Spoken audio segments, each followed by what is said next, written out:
Hey guys, welcome back.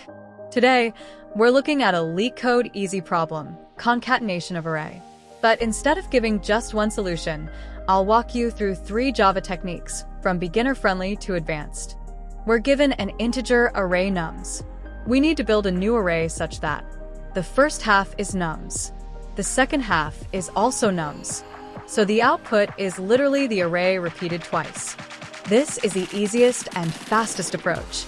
Java has efficient native functions, arrays.copy of, to create the first half, system.arraycopy, to copy the second half.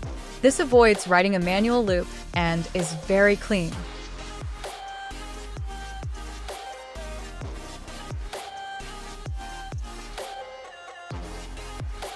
Solution 2, the classic for loop. Fast, clean, and perfect for interviews. We take an array, make a new one twice the size, and then copy each element into 2 positions. Solution 3, Java streams. It's a one-liner for fans of modern Java. Thanks for watching. Comment which version you'd use, and subscribe for more Java and LeetCode content.